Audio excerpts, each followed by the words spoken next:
a new forum where we would be bringing together regulators and policymakers, also with investors and founders who are driving the future of a resilient and sustainable energy system. Today, we're honored to kick off with Commissioner John Tuma of the Minnesota Public Utilities Commission, and he has been at the forefront of grid resilience, distributed energy, regulatory innovation. Commissioner Tuma, thank you for joining us. To start or kick off, just a quick question. What Sure. drew you to focus deeply on grid resilience and distributed energy in your work at the Commission? Well, I guess it comes down to when we started working on these issues very early on in the process. When I joined the Commission 10 years ago, we've had a very robust resource planning process in Minnesota, and really looked at questions of how are we prepared for resilience. We required our utilities to put forward plans that look forward, not only just the next couple of years, but 5, 10, and even further down the road. And so it really has been kind of in our DNA at the Commission here in Minnesota about how is our system working? Is it meeting our needs going forward? Then there was a lot of things happening at MISO early on in my process of being on the Commission that were stymieing Minnesota's ability to interconnect a lot of the energy that was beneficial to our state. Minnesota doesn't have any gas, doesn't have any coal. What we do have, whether we like it or not, is a lot of wind. I don't know if that's because our politicians are windy or not, but we do have a lot of wind. And we do have actually very good solar resources, and we're into innovation. We believe in innovative ideas, innovative processes. Early on, when I was working at the Commission, even lobbying the Commission, we were not afraid to try things out. We had some of the first battery projects tied to renewables back in the early 2000s. Failed experiment, but we've been thinking about this resiliency. How do we make this system of energy that is good for Minnesota resilient, works in the system? And being part of MISO and having a strong, robust bulk transmission system was always part of that. And then we had a bump in the road when they kind of brought the South on in MISO, and they all of a sudden, instead of planning ahead, they were kind of stymied. And it was clear that we needed to do, from the state regulatory standpoint, a little bit more active engagement in that space. And so we could be members of the Southwest Power Pool, regulated their regional state committee, and we hadn't been part of that. And so we only have a very small part of it. So they asked me to serve on the regional state committee for SPP. And of course, you're just steeped. Once you get into the RTO world, you are just steeped in resiliency. Is the system's going to work? What is the reserve margins? And I got to learn a whole new world working with SPP. Our goal there was to really get SPP and MISO to talk to each other, resulting in the JTIQ, and I think some other positive things that have been happening with MISO and SPP realizing they need to lean on each other in this process. So that's kind of got me how I kind of ended up getting really steeped into it, was really just trying to address what was at MISO not really planning ahead for the future, really, I should say, stymied in their efforts to plan ahead for the future. And so that really got us actively involved. Joe Sullivan serves on the MISO OMS board and works with them. And so we kind of coordinate with each other, working with Lise Trudeau at our office, who was kind of the lead of that division. So that's really what kind of threw me into the middle of all this resiliency stuff. Okay, that's a great point. Thank you for saying all that.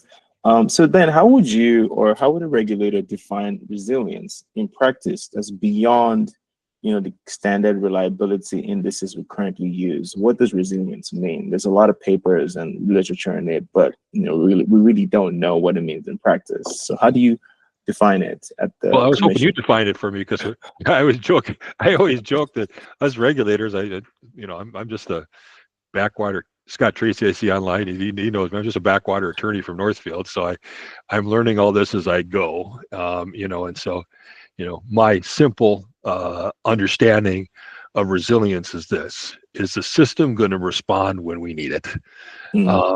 Does it have the capacity in those worst moments to be able to respond? It's a very delicate system. It relies on things staying within certain parameters. And so I want to know from the engineering smart people, is this system going to respond? And we really do depend on those engineering types who work on this area to really give us solid information. Is it going to respond when we need it? And that really comes down to it. I mean, we can do all the,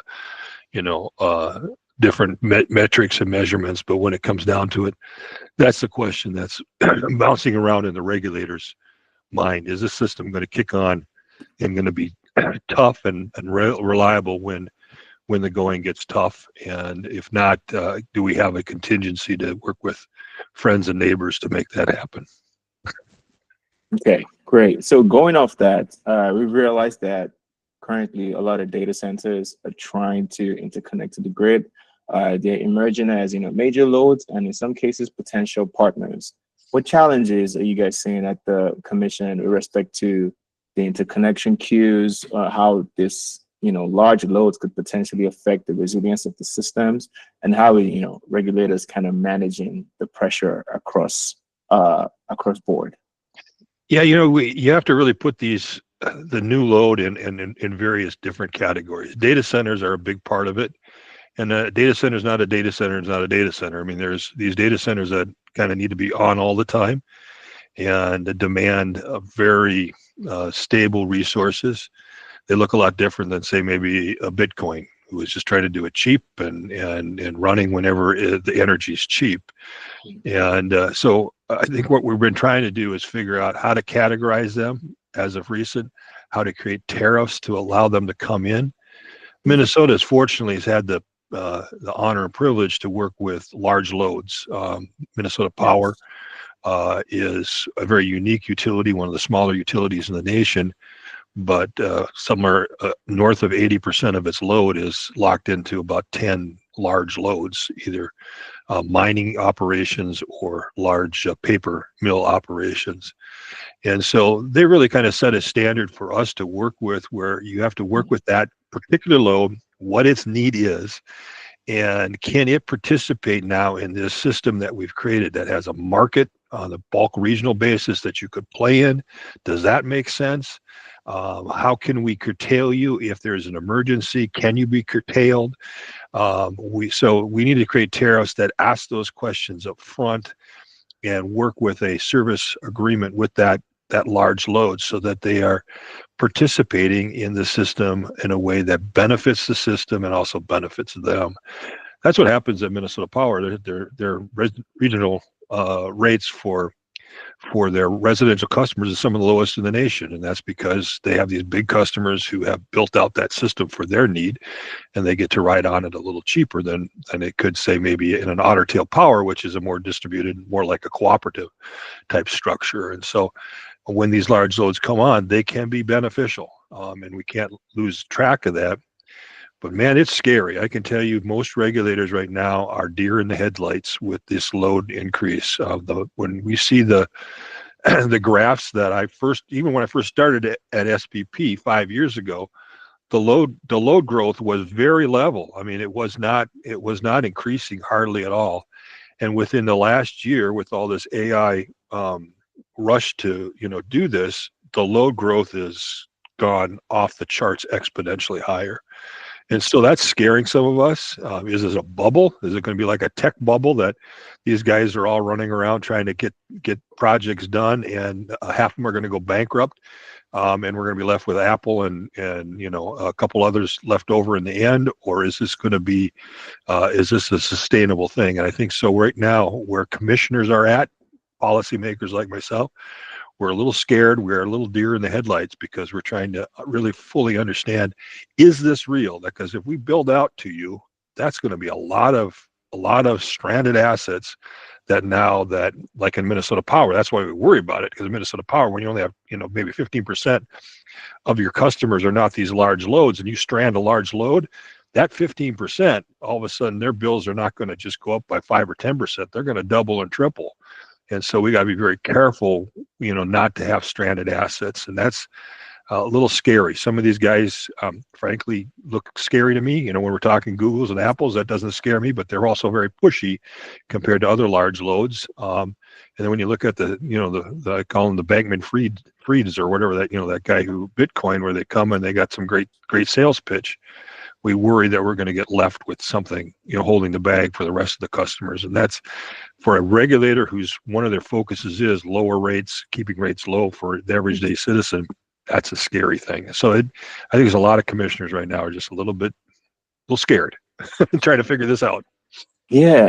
And we've seen in some states how the idea of a clean energy transition tariff has started to take hold, which are these tariffs that are supposed to be specifically designed for these data centers, large loads. But Minnesota has, history of large loads, especially with the mining operation taking place in the Iron Range.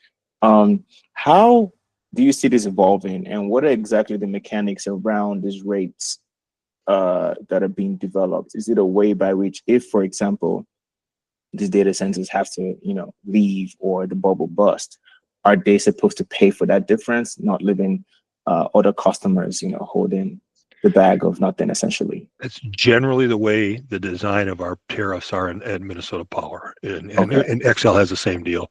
It was the same agreement that now that they say who they are, Amazon and Google had come to Minnesota, and so that was kind of the design of those tariffs. One stayed, one left.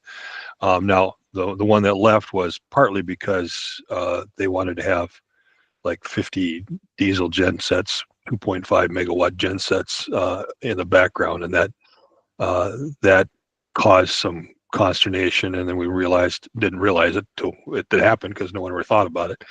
We had regulatory authority over siting those gen sets, even though they were behind the meter.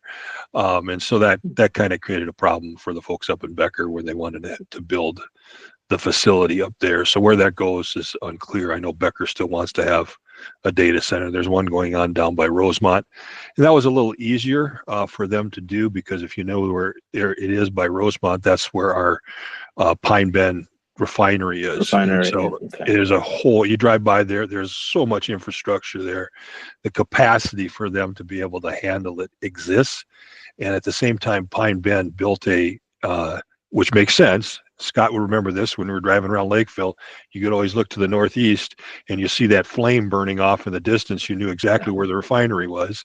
Well, they took that flame and put it under a gas turbine, and so now they can have gas running that, and they built 49 megawatts of solar around the facility. And so their ability to need some of that extra capacity that was built there originally does not exist. And so that benefits that data center down there, because the capacity is already there, and so they didn't have to add a lot to the system.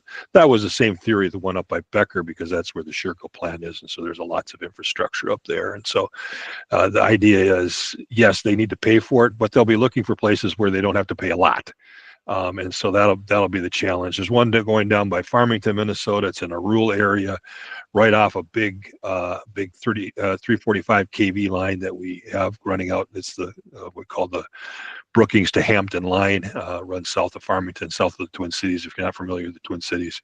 Mm-hmm. And so there's one that's considering that, but they would have to build a whole new substation and rely on that, where the other two data centers wouldn't have had to do that. A lot of the infrastructure was there. And so, then we expect them to pay for that. And they need to show either some sort of bond or some sort of indication that they if they walk away, they're going to cover that cost, so the rest of the ratepayers aren't caught with it. So bringing this around full circle, what kinds of investments do you think would make the biggest difference in managing the resilience of the grid as we add all this new load and manage electricity demand over time? Would it be microgrids, storage, starting to hardening the grid? In your opinion? I'm in the camp of trying to work across broader areas and building transmission. It's difficult. People don't like transmission. It's one of the hardest things for us to build. But I think it will provide the greatest resilience to the system in the long run. And there's a lot of discussion, of course, about how we do that. It looks like our RTOs, both SPP and MISO, are going to the 765 backbone. That's going to be a challenge to permit those big facilities. They're not as easy to permit maybe as a 115 kV line or a gas plant in a community. But that would provide the greatest resilience. And then some of the DC ties coming in from the west, if we could benefit from their sun, they can benefit from our wind, and we can all benefit from each other's gas that sits down down in Oklahoma and up in North Dakota. The combination of those things being interconnected all the way basically to the East Coast would create, I think, the greatest resilience. At least they've convinced me of that. Maybe I've been steeped in RTO talk too long. So that's, I think, where the real resilience comes from. In the meantime, we need to do stuff because these things are coming on fast and they want the load fast. And so I think we need to try to get as much out of the existing system as we can. Minnesota has been very active in pushing our utilities to do what they call GETS, I guess. GETS is, I don't even know what the acronym means, but it maybe is get the most out of it, what you got. And so we've been pushing dynamic line ratings and making sure that we can use those lines in the wintertime when maybe there's a load pressure. They can run a little more voltage and electricity through them in the cooler days than they could say on the summer day. And so just do a little dynamic line rating, maybe some reconfigurations, things like that. And so we've been pushing our utilities to do some of those things that they haven't been doing. We actually asked our engineers from our utilities that do our bulk transmission to just get in a room and tell us what needs to be done. They came up with 17 projects for not very much cost that will push quite a bit out of the system that we weren't getting before. And so that's kind of what we've been looking for is in the short term. Let's get the engineers in the room and make them more innovative and thoughtful. So. Yeah, great point. So GETS is grid enhancing technologies, which is supposed to allow for more more capacity on the grid. So let's double down. I'm learning something, Tam. Yeah. Let's double down on that a little bit. So with the GETS technology, we have tons of new age companies and new startups that are developing the solutions. How is the utility thinking about supporting, or how is the regulator thinking about supporting the utilities in integrating this GETS into their system? Or is it something that we need to figure out a new rate structure for? And how should some of the engineers at the startups developing this technology be thinking about engaging with the utility and regulators in implementing these technologies on their infrastructure? Yeah, one, I think they've been very good at trying to keep us informed. There've been a lot of people talking to us about what these technologies are. That's helpful, so you can get a picture of what it is that they're doing and what it means. And so having the utilities come to us and explain that has been helpful. And then I think the key for us as regulators is to create an environment where they feel comfortable that they can spend that capital. That's the regulatory compact. Are we creating enough comfort for them to know that if they try some things and may not pan out, we can still get some recovery. And so we've created some pilot projects. We've been kind of big on pilot projects in Minnesota, just to say their utilities, give it a try. If it doesn't work, let us just be honest with us about it, and we'll understand it. I mean, Minnesota tried to burn turkey poop, and it didn't work out. Okay, and we spent a lot of money trying to burn it, and it didn't work out. But we made sure XL got their rate recovery for the cost of those systems, and then we helped the community out. That was the partner community that was building, an infrastructure around that. All of a sudden now, when they don't have the jobs and that infrastructure, how can we help them out? And so that having a good transition plan, working with those communities, and just being okay to try a few things, and explain it to us so we know what's going on and we can deal with it. Thank you. And my next work for. So this goes to the point of regulatory innovation. It looks like Minnesota has been at the forefront of this, creating regulatory sandboxes to do pilot demonstrations, and also creating a mechanism that if it doesn't work out, the utilities and some of the investors are sort of kind of made whole, including the communities. So how would you go about thinking of developing some of the sandboxes from scratch, and what are the mechanisms you prioritize when you're working with the utility to think about some of the solutions? So also make sure that you're thinking about the right solutions, and if it doesn't work, kind of have some type of validation that the utility gave it its best, but it didn't work. Instead of utility just doing it haphazardly and it not Right. working.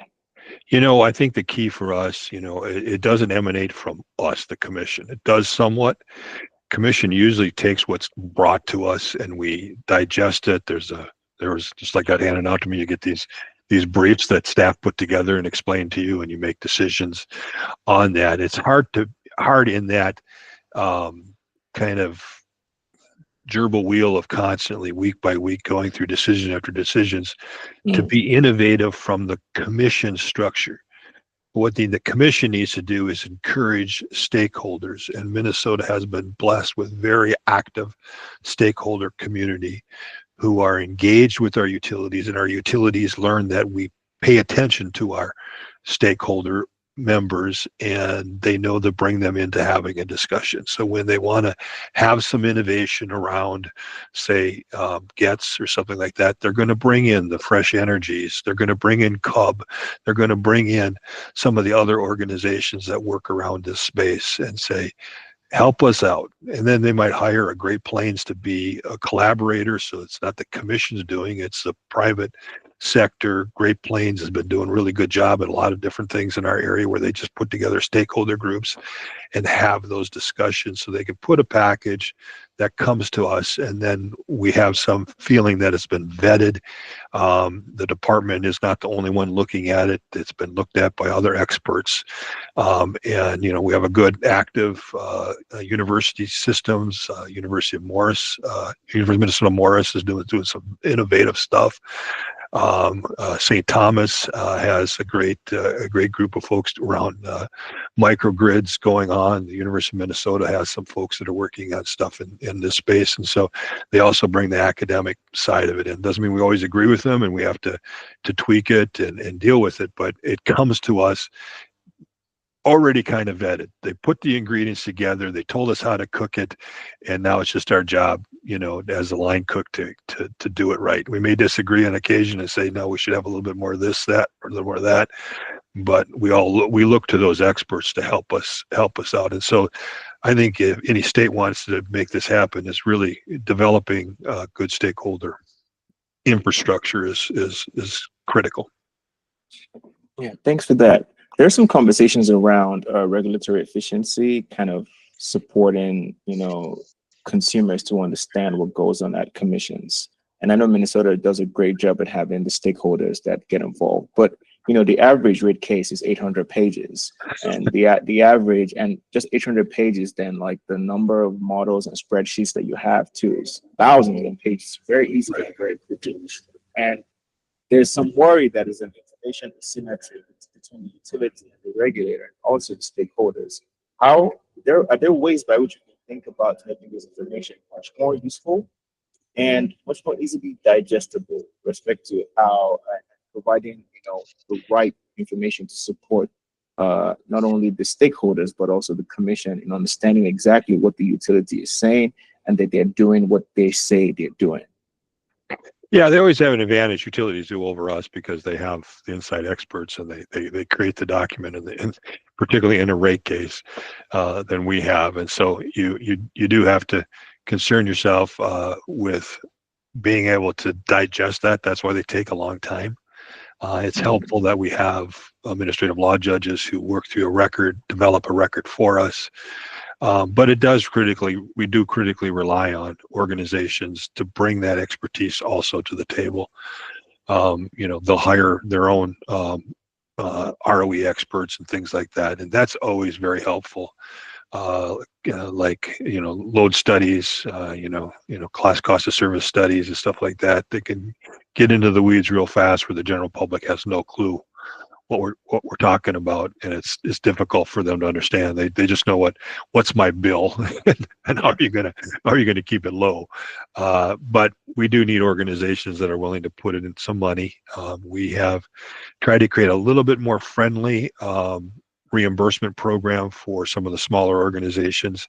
It's kind of tough. I don't think we're as successful as other states are in that area, but our organizations have been coming to the table and bringing their experts to the table.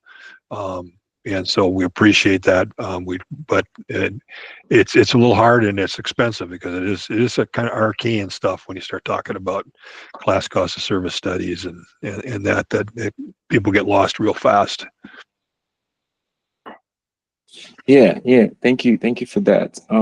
So maybe we should get down to some of the practical details of how we can engage with the commission. So as a founder, developing a startup that's developing technology where the utility is probably the only customer that one could have, or the major customer that one could have.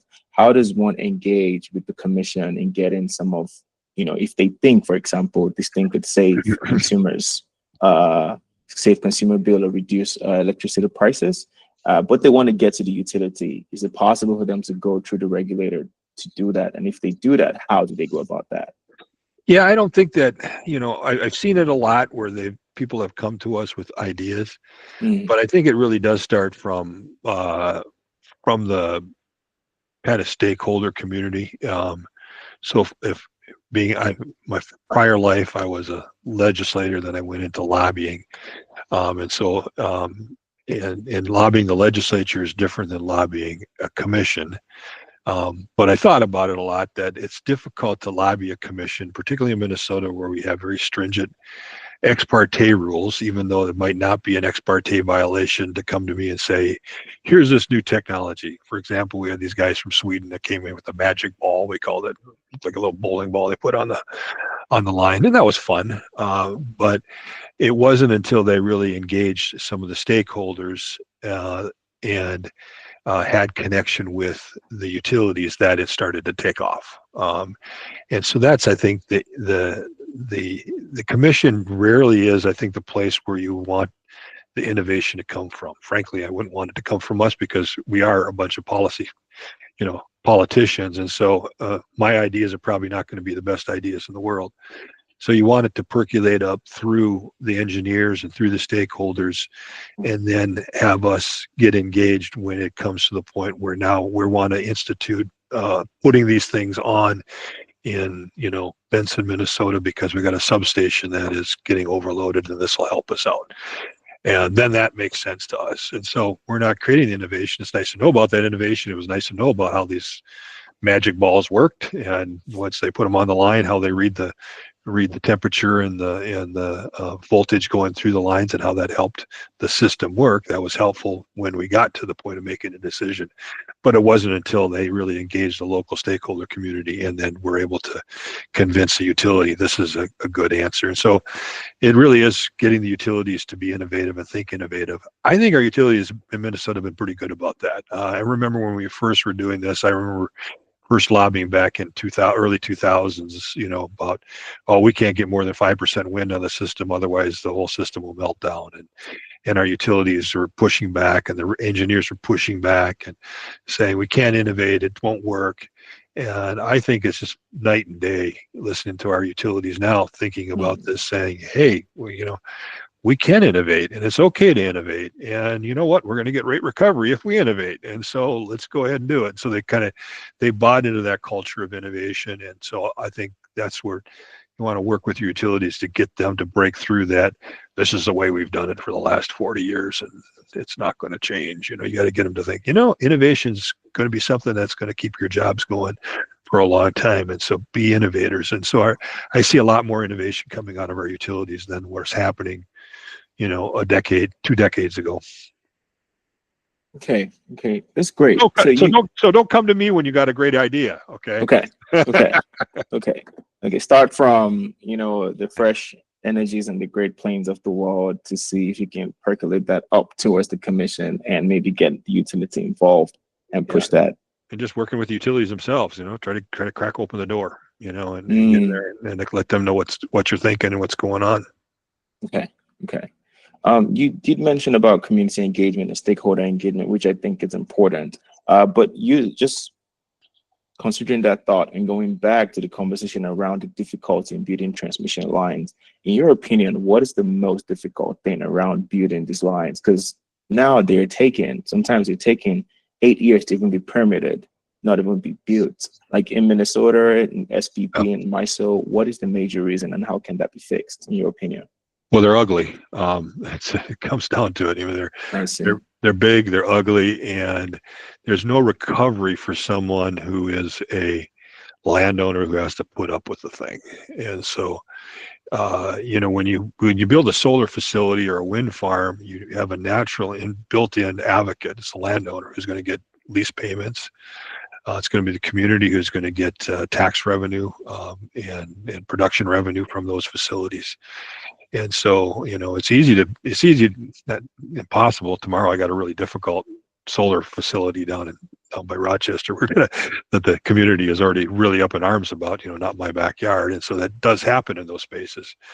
But naturally built into that is all the landowners who said, you know what, I want to grow solar panels. Okay, I want to grow solar panels, and I'm okay with the commission telling me that I got to build, pollinator friendly grass under it, and I can also provide the township with a whole lot of revenue because of it. And so it starts smoothing things out as you go along. With that doesn't happen in a transmission line. You're sitting there, you're giving a utility the authority of eminent domain essentially to build this big ugly thing in my backyard. It's very difficult. It's just the inertia of people just being opposed to it every step of the way. And you don't really have that natural ally on the ground in the community. It's got to be a burnout job for these guys that go out and try to convince people that we're going to build on your property, and they constantly get pushed back. And so that's what makes it difficult. Nobody really wants to build these things. That's what makes building a 765 kV line, which requires a broader space to build on, and it's bigger, it's taller, it's uglier, and so that's going to be a challenge. And we've tried to. I struggle with this because you look at distribution lines that were built years ago in Minnesota. You basically told the utility, draw the shortest line possible. And so if you drive out in the landscape and you see some of the older erector set style power lines, they just go right through a field. I mean, they're right through the middle of the field, straight line. They're going to be very cost effective, right from the load to the power plant. And that makes good sense until you're a farmer who has to farm around it. And so we had a big revolution in Minnesota back in the 1970s, where farmers were actually, conservative Midwest farmers were actually taking their blowtorches out and cutting down these transmission lines because they were so mad at the transmission companies. And so then we changed the law to say, look, we got to mitigate it. We got to almost treat a big 345 kV line like we do a distribution line, where you put it on the roadway and you skip over and miss this house here. And so now if you drive under existing power lines, so the newer ones, they're jumping all over the place. They'll go down a road here and they'll jump over here, and they'll, it's a challenge. I don't think we can do that with the 765. And so I don't know how we're going to do those. I think one of the challenges that we're going to look at, because it is tough. And that's what makes it tough. It's just communities don't want them. They're ugly. They don't get paid for them. There's property taxes that are tied to it, but nowhere near production tax or property tax you're going to get from a wind farm or from a solar facility. And so that is a challenge. I'm convinced that they're probably the best thing for us to have a reliable system, but they're the most difficult thing to build. And so that'll be the challenge. And that's why it takes sometimes 7 years. Or you look at Grain Belt, who's been trying to build down in 15 years. Kansas. They've been, it's a great concept. I mean, if I were a wind farm owner in Kansas, I'd be all for it. But you can't quite convince people in Missouri that's a great idea to make sure that power gets sent to Chicago. I mean, that's what they see. That's what, even though that's exactly what's happening, that's what they see. And so it becomes very difficult. You get legislators will pop in and start passing laws to make it a challenge. So that's why it's hard, and it takes time. So do you see then room for innovation with respect to transmission development where some of the best parts of developing a wind farm or a solar farm on your land could be applied to transmission projects and less of the use of eminent domain, instead more voluntary easement acquisition where landowners are compensated accordingly for having those big poles on their land, which could help them, ease some of the fears and worries, for Yeah, example. one of the things we did in Minnesota at the time when they were tearing down the poles Mhm. was they did pass what was known as buy the farm. No other state has adopted it. I'm kind of surprised that they haven't. But we basically look at a landowner and say, if you're a residential landowner, if you're a farmer, or you're a recreational property like a resort, and we put 200 kV or bigger line on your property, you can force the utility to buy your property. Mm. Just move, and then they have to pay for moving costs. Our utilities have fought that. I mean, it's been a battle. They was forced upon them by the legislature. They didn't want it, and they just have a natural inclination to be opposed to it. I think they have to embrace it, and I've been very vocal about that with them, is to embrace it, because no matter what you do with these big lines, even if you do all the moving around and mitigating, there's going to be for every 10 mile, there's going to be a pinch point. There's going to be something that happens where you got to go through somebody's backyard. That's just, you feel bad about it, but it's the only thing you can do. Otherwise, you got to go through 5 other people's backyard over here.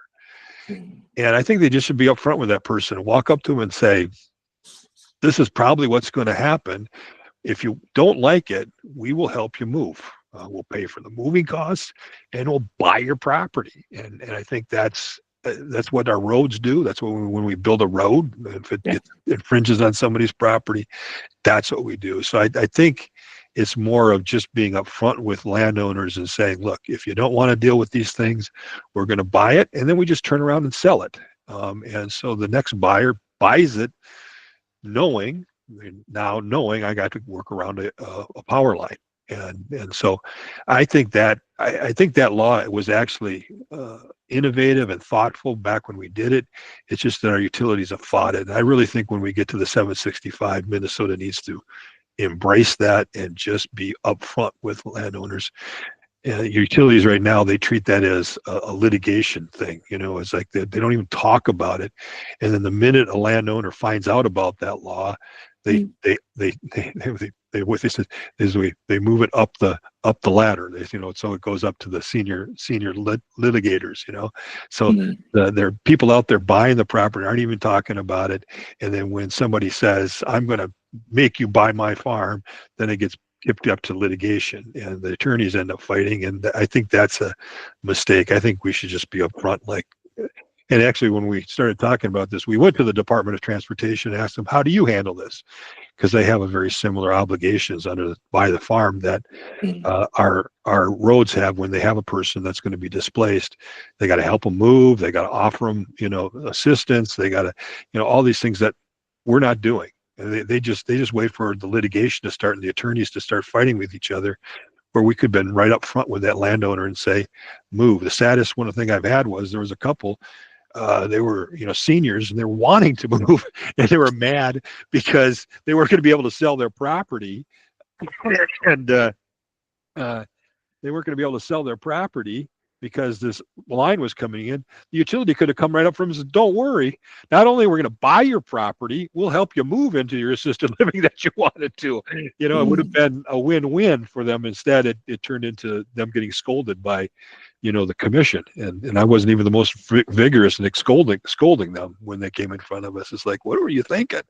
But that's just the nature of that, how we develop this. And I think we really have to change the way we think about them. And I think more payment. And I think you're right. I think it should not be just what was the value of your property. We should just pay you for the inconvenience of having it on your property. And I think that's it's going to cost more, but I think in the end it could speed up the permitting process if you can now walk in the person and say, I can pay you, I can either buy your place or I can pay you a premium for having this ugly thing on your property. And it does pass on to ratepayers, and we have to be concerned about that. But I think in the long run, it probably is going to be cheaper because it's you get these things done faster and without as much problem. less attorneys involved. I guess that's a good thing. Yeah, I agree. I agree. So before we go into you're talking to attorney too, Tam. So before we go into Q&A by the audience, I just looking, 5, 10 years, what are the regulatory shifts that you think will most likely shape grid resilience and the energy transition that is currently taking place? I hope the big one is better demand response products that people want to use and understand the importance of, and that are market driven, not just problem driven, like an emergency, like a Storm Uri, but actually that I'm buying this product from you, utility, and I'm willing to curtail or do something different with my power when I know the price hits here, or when there's early signs of problems. I'll kick in and help, and I understand that, and I get paid for that. And effective, these virtual power plants, Minnesota has been kind of pushing back on a little bit because we want it to be something that is developed within the regulatory compact. Minnesota's proudly very much into the compact is a good thing. Having vertically integrated utilities is a good thing. And so our utilities need to create these virtual type of environments where people can come in and participate, and with the utility knowing what's going on, and that they say, yes, we'll create a product where we're going to go out and we're going to sign up all the Walmarts and all the Starbucks, and when the price hits here, we're going to be able to give you a curtailed product. And the utility doesn't have to do it. It's the companies doing it, but they need to create an environment where that happens, as opposed to just saying we're going to have virtual power plants, and then they just go pick off the easy loads, and the rest of everybody's left paying the higher price. We would like to see them going out there and working with neighborhoods or communities, and figuring out how can we sign people up so that it helps the utility and helps you. And I think that's something that I think the big innovation I would love to see in the next 10 years is we have communities recognizing that I can participate and be a part of this solution, and they actually buy into it, as opposed to only the big companies getting the kind of the DR products. Okay, thank you so much. So now we would have a couple of questions from our audience here today. If you want to ask a question, you can put it in the chat or just raise your hand and I'll call upon you to ask the question. But we have one in the chat from Scott. Scott is interested in learning your thoughts about accommodating more distributed electricity generation in addition to more transmission capacity. So more points of generation use. Excellent question, Scott. And it is an interesting thing, because when you wanted to integrate more generation, obviously utilities push back because they get money for creating generation and delivering it to you over that same system you want to interconnect on. And it's been a struggle. I'd have to say the community solar gardens has been a big help for us, but it's also been a difficulty because it kind of created an adversarial relationship with our largest utility, XL, and some of the developers, which was unfortunate. But what it did come out of that was we developed a working group. That's the distributive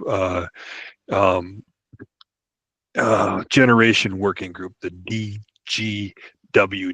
I gotta get my acronyms. Yeah, right.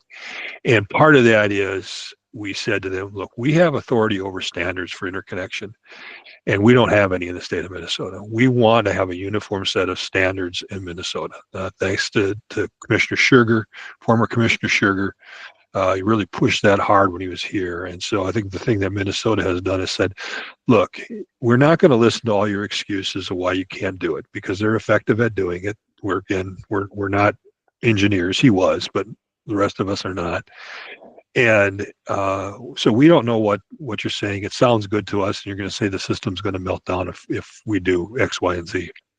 And so we said, no, we're gonna create this working group. And so a lot of the community solar garden folks had their experts, their engineers.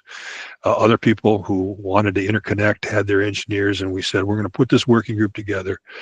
of the smart people, and you need to develop standards. And so that's what they've been doing for the last 6 years now. I think they've been developing those interconnection standards so that when you go and you say, I want to interconnect my facility to the system, and I'm going to have a battery in the background, and I'm going to have solar panels, and I want to have a fair return and under the tariffs. Now we don't take the excuse that no, you can't do that.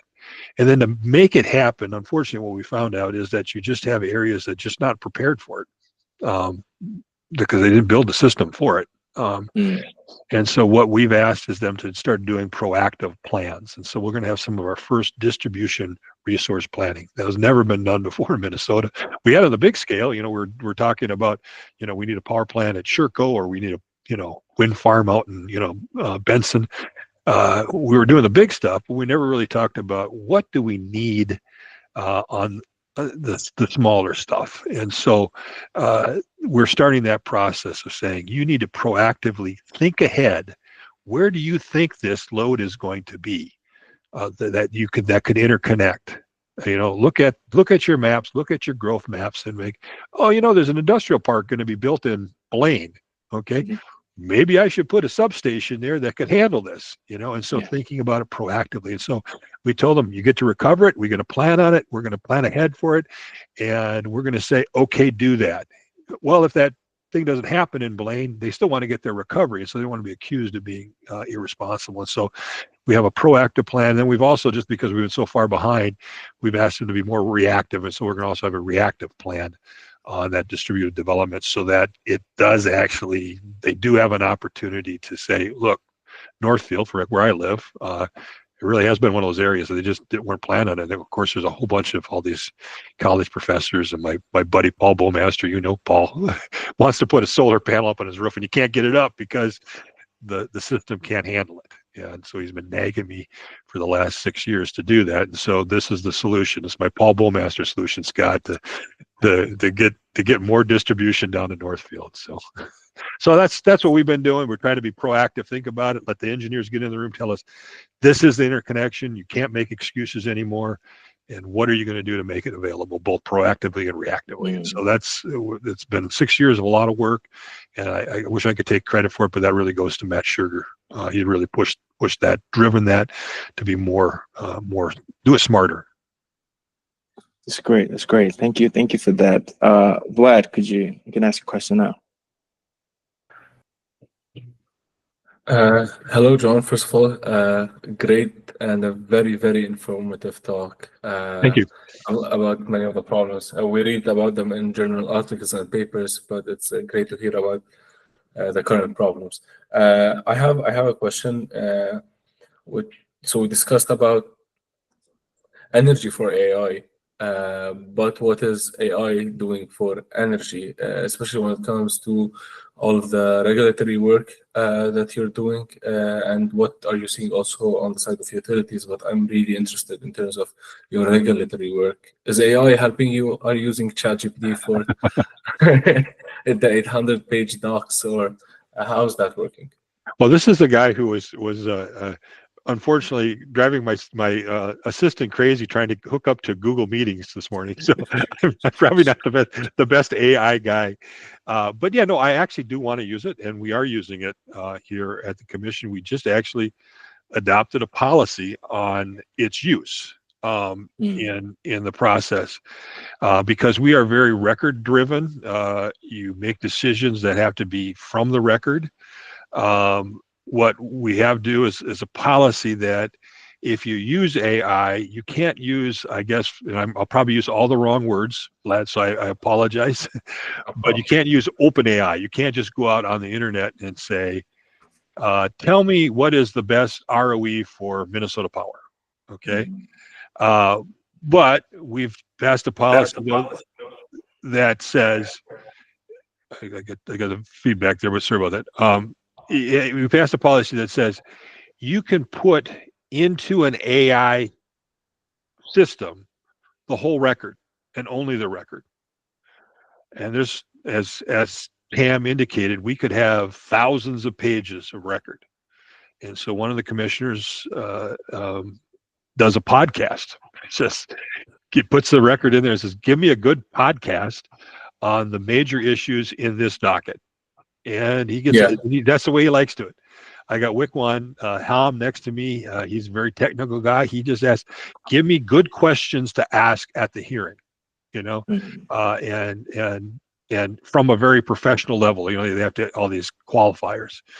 And so I do want to use it. I want to get it so that I can ask a staff member instead of the machine. I'll probably do it for me, but create the documents, put the documents together that I need, and give me these answers to these questions. And so I'm going to use it. We're just trying to, now that we got a policy, we're trying to get the protocol with our staff on how to use it internally. So we're using it. But the bigger question that I like, what I think was in your ask, is how is the AI going to help our system?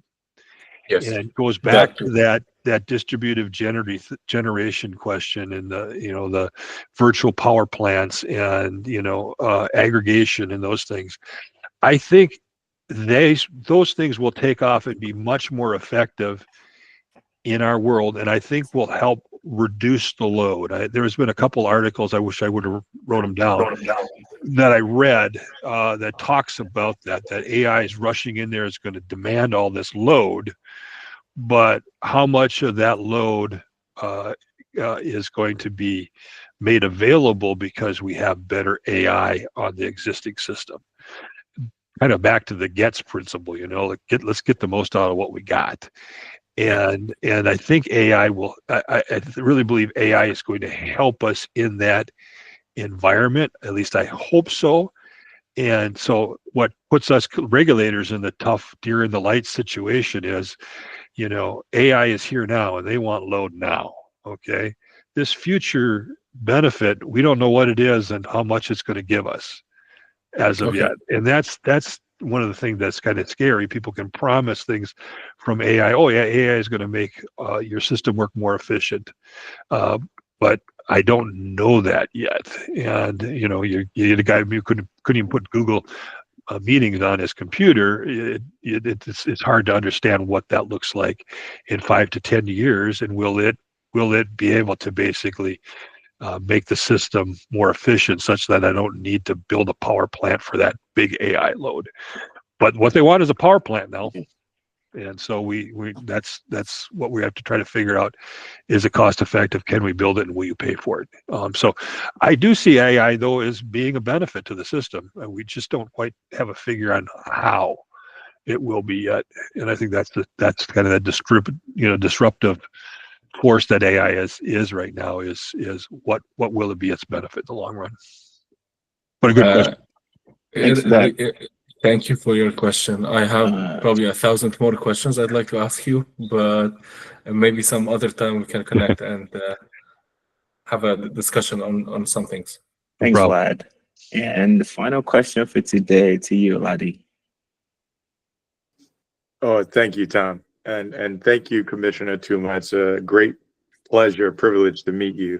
I'm Ladi Ogunabi. I'm CEO and co-founder of an energy startup called Kutanla. We're building technologies that solve problems in our energy industry, based here in Illinois. So it's great to learn about similar challenges, I guess, happening in Minnesota, and certainly across the U.S.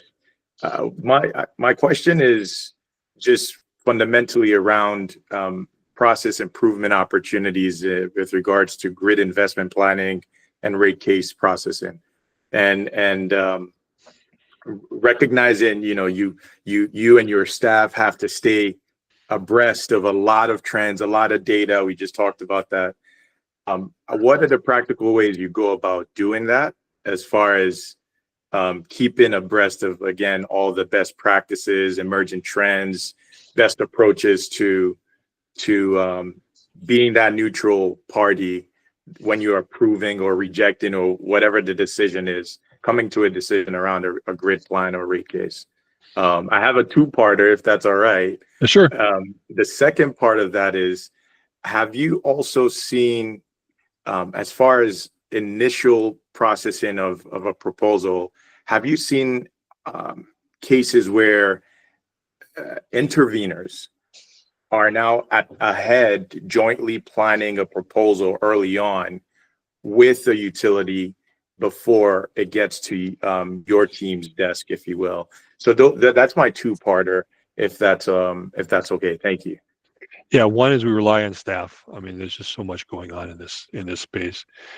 Well, I love the job because every day is something new that I could be working on, and so we do put a great deal of reliance on our staff and their knowledge, and want to make sure that they're experts. Certainly, as you want to move a commission and move a utility area, being able to engage in stakeholder activities with good stakeholders and also with our staff involvement and getting to know who they are is hugely beneficial. We try to hire real good people and we want them to be very professional. Tougher in this day and age because a lot of these people, when I started, it was like, 40-year veterans that just did this job from beginning to end. And now we're more into a lot of energetic young folks that come work for us for 5-6 years, and they go on and get a master's, and then they start up a startup group called, like Tam is doing, So, but that's good. I mean, that we like that. We like to see people moving out, and so getting to know some of those folks that have been active in a commission, if you want to move into Minnesota, is to know who those people are, who those stakeholders are. And the answer to your second question is absolutely. That's what we'd like to see. When I hear about that and I see it kind of happening, it's not uncommon for me just to call up a buddy who may be working in that space, saying, "What you hearing about this idea that Joe Smith is working on? It sounds interesting. What's your thoughts?" And kind of get a sense for where things are going. Some things take off, and work great. Other things just kind of die in the vine, and that just is part of the process. So you kind of want to know which things are catching fire and working and making some progress, so that you can pay attention to them. We very, very closely watching a lot of the battery technology as of recent. That's been the thing we're trying to figure out and how we integrate it. It's happening a lot more in Minnesota, and so we're trying to understand what are all the different battery technologies. So that's kind of something that's jumping out at us right now, and also a lot of these gets ideas. Those are the things that have been percolating in front of the commissioners, trying to make sure we understand them best, and that's happened because we just heard about it, called up a friend and said what's going on, and then we can start asking for. We do a lot of planning meetings, so just where we're not doing a decision, but we're just bringing some people in, talk to us. For example, we're looking at different ways to do setbacks for wind farms. It's easier to start that conversation where the stakeholders are already talking about that, and then they call us up and say, "Hey, could we do a planning meeting? Because we've already come some ideas together," and then that way the utilities can see it and they can see our reaction to it. And so that's usually a good way for some initiatives to percolate up into our space. Hopefully that made sense to you.